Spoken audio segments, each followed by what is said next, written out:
আজকে বানাতে বসেছি চ্যবনপ্রাশ, তাও আবার আমলকি দিয়ে। সেটা হচ্ছে আমার দোতা মহারাজের জন্য। তোমরা যারা অনেক দিন ধরেই আমার ভিডিও দেখছো তারা তো জানো আমার দোতা মহারাজ কতটা ভালোবাসে আচার খেতে। আমলকিগুলোকে আমি প্রেসারে 4টে সিটি দিয়ে সেদ্ধ করে নিয়েছি, তারপর নামিয়ে ঠান্ডা করে আমি মিক্সিতে পেস্ট করে নিয়েছি। তারপর একটুখানি গুড় দিয়ে এতে জাল দিচ্ছি, আর এর মধ্যে 1 চিমটে আদার রস আমি এর মধ্যে মিশিয়ে দিয়েছি।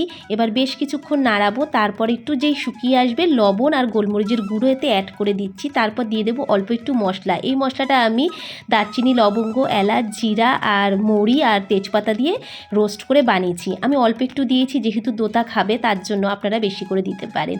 আর এই যে দোতাকে একটু মুখে দিয়েছিলাম, তার এত ভালো লেগেছে, লোভাটা দেখো চলে এসছে, ওকে এখনই দিতে হবে। বলছি গরম, কিন্তু সে কোনো মতেই শুনছে না। তা আমার কিন্তু এটা বেশ ভালো মতন শুকিয়ে গেছে। এবার এটা নামিয়ে ঠান্ডা করে আমি একটা কাচের বয়ামে রেখে দেবো, যা ফ্রিজে অনেক দিন পর্যন্ত এটা থাকে। আর এটা কিন্তু ঠান্ডার সময় খাওয়াও বেশ ভালো।